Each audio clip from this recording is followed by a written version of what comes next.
Hi, everybody. I'm Tamara's owner. And I'm John Davis. Welcome to Spirit Cafe. Come in, sit down, and Grab a cup of love.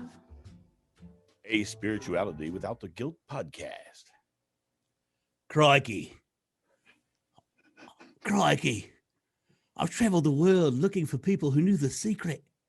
And so I found them all over the world, and I brought them together, and I brought two here today to talk about the secret.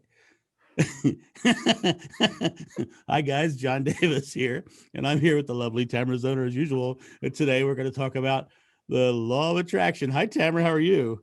Hi, John. You always surprise me with these very entertaining openings. I'm really excited about this conversation. Actually, the more I think about how the book The Secret brought spiritual principles very much forward and into the modern society, and into the mainstream was huge. And I think that it's an interesting topic because there's lots of perspectives on it that I think we can dive into. And what's your thought on that whole law of attraction and The Secret and Rhonda Byrne and all that? You want my whole thought? Yeah, give me your whole thought. I'm gonna take a break and smoke a cigarette or something, even though I've never smoked in my life. So I think that the fact that it introduced so many people to these universal concepts is a really wonderful thing because it opened a lot of minds. However, it was just like the law of attraction 101. It was an introductory course of an hour and a half, maybe, that made people think things could happen by magic without going into the actual effort that it takes to truly work the law. Right. And so a lot of people were like trying this on, and I'm activating the law of attraction, but nothing's happening. Well, there are lots and lots of reasons for that, but you don't know them because you've only read this super short book on the subject or watched the movie. And so it was almost like leading a horse to water, but there wasn't much water there.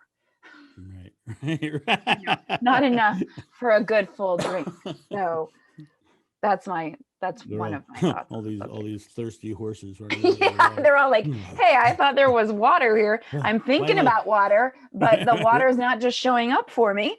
There you go. You know, it's so true. And a lot of people, when they first got into that book, they were very fascinated by it. But then you slowly started hearing the criticisms of it. Mm-hmm. And the criticisms that always came up was it's too focused on money. And I agree with you that it brought out very basic principles, but it used money as the main catalyst. Well, that was like the marketing technique too, right? Everybody wants to have more money. So if we talk about teaching people how to attract more money into their lives, then they'll watch our show and we'll get more money. Right. And it worked for them, right? It worked great for them. Yeah. Now, I know people who have read that book and then immediately put things into practice and had instant results. Like my sister Patty, who I love dearly, and I talk to her all the time, and she threw me on my spiritual journey by suggesting a specific book after I had a big experience, and she read that law of attraction book, and she said, okay, well, I think it was I forget which speaker it was said that if you think about a certain person and believe they're going to call or you're going to talk to that person, they're going to come into your experience. So my sister said, okay, my friend Kathy from high school, I've known her, I haven't talked to her in 20 years, whatever. And she says, I'm going to hear from her. Well, like 2 days later, my sister had to call some company about a bill. And she calls the company and she says, yeah, this is Patty Swimler, and I'm calling about. And the lady on the other end of the phone says, why don't you ever call anybody? And it was her. Oh my gosh. Right. And I hadn't talked to this person. It was like, bam, within 2 days, she had that response. Wow. So, I think that the law of attraction is interesting, but I think if you break it out of the marketed terminology of law of attraction, because I think that is a marketed terminology, Mm-hmm. right? It's just spiritual truth, you know. Exactly. And Buddha says, "What you think, you become. You create your world." You know, Krishna is the culmination of your thought. You know, you must be the change. You know, and whatever you ask in God's name is granted. Nothing's impossible for you. Mm-hmm. Mm-hmm. All those things are saying the same exact thing, but they're not focused on money. Right. And in my personal life, I have had incredible experiences where I've just thought things into reality, and but I did consciously think it into reality. But I found, for me, what made the manifestation come faster was letting it go. Well, and that's it. Like, that's the thing. They say, in that movie, in that book, well, you just think about it or post a check on your vision board and then checks will start coming to you. But they don't mention that it actually takes action and then the release of your attachment to the outcome, right? Right. So there are multiple steps. It's not just thinking I'm going to start getting checks in the mail magically, which is your first step. Yes, what you think about, you bring about. That's true. Right. What you think about, you bring about, no matter what it is. So and they don't go into those details either. They don't talk about, and I get all fired up on this one. They don't talk about how what you're thinking about is bringing you whatever that is, whether it's what you want or what you don't want. You're getting more of whatever it is you're putting your attention on a regular basis. So they don't mention that. They just say, think about money, or think about your perfect partner, or think about that great job. But they forget to mention and go into detail about how your thoughts are creating your reality, all of them, not just the good Hmm. ones. And Right. so Right. people need to, I'm a curious person. I I actually watched the movie before I read the book. Then I read the Mhm. book because, that's the way I roll. And I was still married at the time. And I thought, and my ex-husband actually really grabbed onto this concept, but he grabbed onto the money part. He Mm. did the whole vision board with the check on the on the thing and the beautiful house, and thought this was all just going to happen. And I took the route of reading the books of every single featured teacher, and Oh, then the nice. books of the people that those teachers talked about. And then I took some programs, and then, like, I went all in to learn the mechanics of not only the law of attraction, but the success of the speakers featured in that movie. Right. And that really started my journey. And I was like, what? This movie, this book is actually a disservice Mm. to a conscious creator, because it's not giving them the whole journey. It's not giving them the whole map, Right. right? Right. Like, they're Exactly. clinging to, Jack Canfield says that you don't need to see the whole, your headlights show a certain amount in front of you, right? And Right. you just keep going and trust that the path will be lit for you. True. And you have to have some idea of where you're going and how to get there to actually end up where you want to be. So people who, and there are a lot of us in the world, who just take things at face value and think, oh, cool, all I have to do is think about getting checks in the mail and they'll happen. Maybe for someone who has a pretty cleaned up mind, that will happen for. Like Mm. your sister, it's probably going to work a lot faster because you do the work. Mm. Your mind is Well, already cleared up, and other people, and maybe not so much. a big part of the work, I think, is really in belief, because but people think belief is just a thought process, Mhm. and belief is a multifaceted thing, because you take actions because of belief. Mhm. And so you're Abraham Hicks talks about ask, believe, receive, right? And which is a very simplified version of what we're talking about. Mhm. But that middle word, believe, you act a certain way because of your belief. If I believe that I'm going to drown, then I act scared and I'm going to drown, right? Mhm. Or if I believe I'm about to have a drink of iced tea, I take the action to get the iced tea. Right. But if I if I don't put the action in the action into the actual belief, then I'm just daydreaming. Yeah. I'm just, you know, beliefs without action is just daydreaming. So Right. to me, that's really interesting because of the fact that one of the things, I'm going to go back on something you said, was the creation of negative as well. You know, your belief is creative, and your belief is simply your thought. It's a matter of really managing your I am moment, your present moment. Absolutely. You manage this moment to be a positive force towards a goal, and the realization that that goal isn't something that's way ahead of you. It's something that's coming to you depending on how you live this moment. And the idea of ask, believe, receive is thought, word, and deed kind of combined in there. But there's only one moment you can do thought, word, and deed, and it's this one moment that you have, right? Yes. And so a lot of these people get so invested into that giant house and that big number and all that stuff that's up there, they forget to be here. Yeah. And here is the place where creation is actually happening. Absolutely. And that word belief and the concept of your beliefs. So I can think to myself and put on my vision board that I want this big, beautiful house or magical checks in the mail. But if my actual belief is that money is evil, rich people are mean or bad, I am poor, what Right. my actual belief is what I'm going to get, what's going to show Right. up. So people have to be willing to examine and question their true beliefs, because if I don't believe it, so this is why I actually don't love affirmations, because if I'm looking in the mirror saying, I love myself, I am an amazing human being, but I don't believe it and it's not resonating, it's not landing true in my heart, then I'm just actually, ripping a scab off. What I encourage people to do is find out what you really believe and start there. So this is why I love emotional freedom technique or tapping, because you get to truth tell.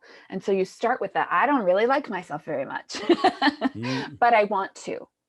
And then you work to the point of, hey, I actually believe I'm worthy of loving myself. And then you get, so it's like these baby steps is one foot in front of the other, but your actual true belief is what you're going to get. In the Bhagavad Gita, it says, curving back on myself, I create again and again. So whatever is in here, in my mind, in my heart, is what I'm creating in my experience. And if I don't like this experience, this physical reality around me, then I have to go into my head and my heart and examine what it is that I truly believe, and then clean that stuff up so that I can get what I want. I love your take on affirmation. My take on affirmations slightly different, but we're almost identical. I don't believe in affirmations either. I think affirmations are like the fat guy who says, I am a thin man, but still can't see his shoes. Right. Right. He can't believe he's a thin man when he can't see his shoes. I'm sorry to say. He just can't do He it, could say, I always say to my clients, like, find the truth within it. Like, you could say there's a thin man within me. Right. See, and I took a different way. I said, get out of affirmations, get into declarations. What can you declare? Right. What can you declare? So I can declare that I am a person who eats good food. I'm a person who walks an extra quarter mile today. I'm I getting am healthier losing every weight. day. I am getting healthier every day. Those are declarations as opposed to affirmations, Yeah, right? love it. Yeah. And they're things that you can actually do. Right? Yes. But then you have to take the action that's congruent with your thought process and your declarations. I find that a lot of people are really good at saying the words, but really, really bad at taking the actions. And the actions, the reason they don't take the actions is because they don't believe, they don't have faith in it. Exactly. That's it. Like they in their heart of hearts, they think it's not really true for me. It's not really going to happen. I can't have a life that great. Maybe it's for other people, but I don't believe it's possible for myself. And until we actually believe that it is possible, that is our reality, that's when the magic starts to happen. But it won't happen before the belief is solid. It's not the outside world that confirms our belief. It's our belief that confirms the outside world, and then things start to show up for us. Right. On this topic, like you said, start saying you're a $5,000 speaker, and when I started saying that, I was like, that feels like an affirmation that's not true, but I want to be. So I'm going to say I am. I'm going to use those I am statements. And I got my first big gig, right? Like a week later, I got paid more than I've ever been paid to speak. And I thought, yeah, I believe, because I do believe that I'm worth that amount, right? I believe that I am a quality speaker. I have the knowledge. And a year ago, I probably didn't. And so that belief didn't work, but now it does, because my inner landscape has changed to support the landscape that's appearing before me. Right. And as far as that is concerned, is if you don't value yourself, you're not going to see value in your life. Right. Right. And that's a belief. I don't value myself or what I do, so I'm that not no good one will enough. pay me. I'm not Right. worthy. Right.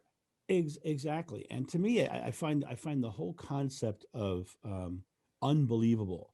People say, "Oh, it's unbelievable." I think it's a disease. I think it's the unbelievable disease. You know, I'm in this sickness of unbelievability, and so if it's so unbelievable, I'll never get that. It's unbelievable. Well, and if it's true what all the spiritual teachers said, anything's possible. Anything, nothing's impossible for you. It says so in the Bible. The Bible tells me so, right? Right. I always say that, of course, right? I'm a mom, so I'll tell my kids that anything, what you think is possible, what you believe is possible, and then my smart kid will say, well, what if I believe I can sprout wings and fly? And I say, okay, anything humanly possible, anything that has been done before, is certainly possible for you. It can be done. Right. And new things happen all the time. So I don't think you're going to sprout wings and fly. I don't think that's humanly possible, but you could build the mechanics to place a machine on your back that has wings to help you fly, right? My dad goes powered paragliding. He flies all the time. So it's possible within the parameters of our human existence. I think that there's a mental limitation brought on. I'm going to drop into some religion stuff here. There's a mental limitation brought on about the fact that we can't be the creator because God is, and going into the law of attraction and manifestation, you are saying that you're creating, and so a lot of people have that issue with that outlook. And I'm going to tell a quick story about my son when he was 6 years old. It's one of my favorite kind of stories, because at 6 years old he had very little filters between here and real knowledge. And we were driving to school one day and we were singing our favorite song, and our favorite song at that time was "There Was an Old Lady Who Swallowed a Fly." Oh, And good one. great song, right? Love that song. But he never wanted the song to end, so every day I had to make up things that were bigger and bigger and bigger and bigger. And this one day while driving to school, we had gotten to the horse, and he didn't want to end at the horse, which he's dead, of course, but he didn't want to end at the horse, so I had to come up with something bigger. So I was like, well, and a dump truck drove by, and I said, a dump truck. And so we sang about a dump truck eating a horse, right? and then he says, bigger, Daddy, bigger. And I go, the world, and the world, the world that ate the dump truck, right? And we keep going up, and suddenly I'm like, he said, the galaxy. And he got to the galaxy, and I said, well, that's it. There's nothing bigger than the galaxy, kind. And I was like trying to end the song, right? Right. He says to me, Dad, there are two things bigger than the galaxy. I go, really? Now he's sick. He's 6 years old. I go, what's bigger than the galaxy, Ken? He says, the universe and God. And God told me that he is in everything and everyone, and we control the God part inside of us. Wow. All right. So I'm like, I almost wrecked the car. Right. We control the God part inside of us. If you think about the concept of creation, and we've talked about noetic science before, about we can measure the thought waves and things, and the energy being nothing but atoms. If we are truly in God's image and this energy of God, and our thoughts are creative, God is giving us this permission through our belief to create. Right. So he's giving us our experience. He/she/yada yada is giving us our experience. Right. And so we control that part. But I like to think of it as source, God, yada yada, being supply, and we are demand. Mm, And I don't mean demand, I mean request. We are, yeah. and the way we request is not through just words, it's through belief. People, they ask, believe, receive. The asking is belief. The asking doesn't even need to be there. Just believe it, and you'll Hmm. receive it. And so, to me, when I go through my life, I'm like, well, what am I doing now? You know, the amazing things that have happened in my life. I can't. I mean, it's so hard for me to get into some of the topic because I look at my life in awe because I don't know anybody who's done what I've done, Yeah. or an experience what I've experienced, and I'm so much in awe of it because of the fact that I, I just get at that point where I understand that I can just believe things and just act as if they're there, Hmm. and they start to manifest, and that's the key. They start to manifest. You start seeing things, and then you have to act on the things that are coming in. Hmm. Does that make sense? Yeah. Right now, the way the conscious mind and the subconscious mind, subconscious mind has two jobs. One of them is storing your subconscious belief from experience. The other one is showing you what you actually are focused on. So if negative people, they're always seeing negative things, Hmm. so they're focused on negative, Hmm. right? If you're seeing positive things, but if you also take that same focus and put it towards a manifestation, you will start to see things in that vein. Like if Hmm. you ever bought a car, the first thing you think Yes. you think about the car starts showing up, right? Right. I'm sure we've talked about that before, right? But it Probably. it literally is that space that we are the creator of experience. And kind in that day was just so clear in the fact that we control the God part inside of us. I love that. I love Isn't that it? so much. What a beautiful awareness. And it's so interesting because what I was listening to some interesting characters on YouTube, and uh, this one was saying that this is the new age BS, right? You can't be a co-creator with God because that's not correct. God is the creator. And I was like, this is just nonsense, lady. Like all of these new age beliefs that she was talking about are so supportive and loving. How can that be wrong? How can it be wrong? If you believe that this is a loving universe and this is a loving God, then that is what you're going to experience. And if you believe that it is a judging God and only He has control over everything, then holy crap, what a scary, frightening, limiting existence that I don't want to be a part of. Right. And just the fact that he says, this new age BS, blah blah blah, right? Yeah. That right there tells you that he's in a negative state, Hmm. right? He Oh, himself is manifesting so much negative things. judgment. Yeah. Yeah, it's like, okay, well, I love the statement, "Judge not, lest you shall be judged," Mm. because when you judge, you are automatically judging yourself as judgmental, Yeah. right? Yes. You have Yeah. just judged yourself as a negative person, right? Because you're Right. judging, and it's so fascinating to me the idea of manifestation or creation. Why wouldn't we be the part of it? Hmm. Why Jesus said, "Greater works than I have done, you will do." Now, supposedly that guy raised people from the dead. He turned water into wine. He walked on water. He Right. raised himself from the dead, right? So, if greater works than he has done, we will do. This is amazing. Now, I want to dip it into an even deeper conversation about that because manifestation within this energy of the world, right? I had a friend of mine. He was I have the weirdest friends, by the way. I have the weirdest friends. I think Um, they're interesting, maybe. well, this man is now passed away, but he was one of a world famous sword swallower. Okay. Okay, and I shared a Definitely state. interesting friends. Yeah, Yeah. yeah, yeah. And this man had more talents on just freak show stuff that was amazing. Everything, right? And funny guy. But he was a devout Hindu, and behind the stage he had a little shrine set up so he could do his daily focus. And he and I got talking about it because I was a avid spirituality person. I was like, I want to hear everything about your experience. And he told me a story, and it's an interesting story. But I, in my readings later, I was like, okay, I could see how could that work on a conceptual level. But he had a friend with him, and they went to India, and they were in India, and they went to see a specific guru to learn. And his friend they were there a while. They were there about a week, and the friend was bored one day, was sitting there, and he's like, God, I wish I had my guitar. I wish I had my guitar. Now, this is a story this sword swatter guy's telling me. He says the guru saw him there and walked over to him and says, what's wrong? What's wrong? What's going on? He says, well, I really would like to have my guitar.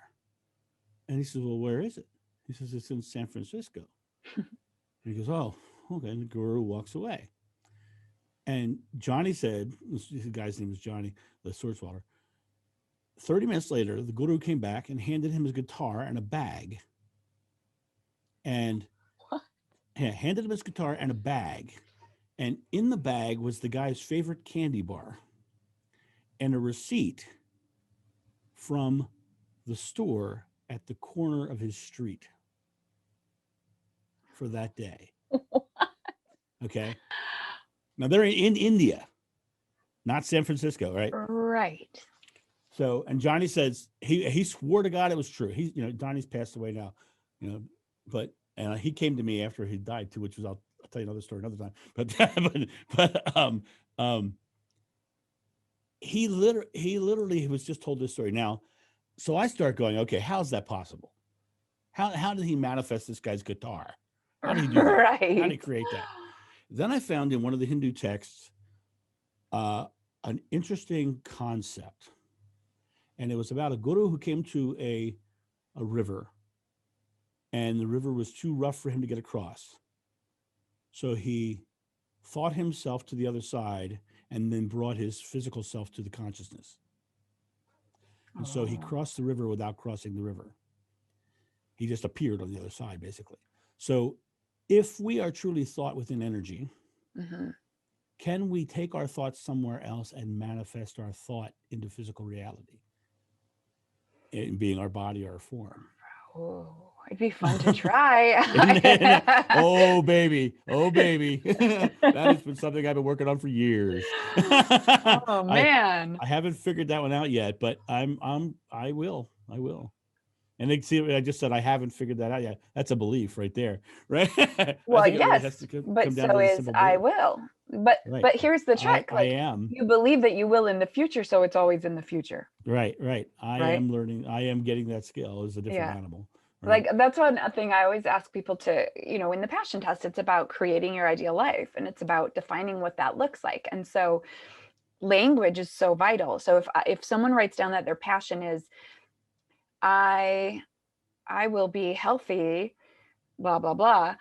Well, when will that happen? You have to use the I am statements, right? It has to be in the present tense. It has to be as if it's happening right now already, right? It's not I will be or I was, it's I am. Exactly. Right. It's I am. When my life is ideal, I am this that I want, so that we start cultivating the energy of that and then being in it and experiencing it and then drawing it to us while we move toward it.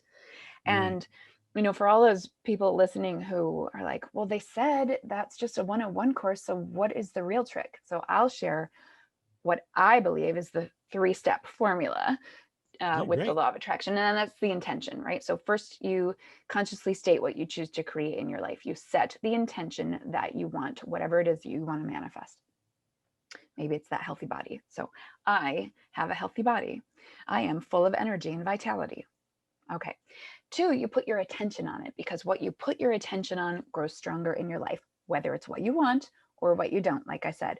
So you make sure that you're putting your attention and energy on that which you want. So if I want a healthy body, I have to actually take action toward it. I need to eat healthy food. I need to move my body. I need to do what will support a healthy body right now in this moment today, not expect my thoughts about exercise in the future to work for me.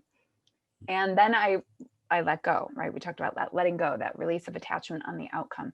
In the passion test, we say no tension, but because I like to speak affirmatively, I flip it to total ease.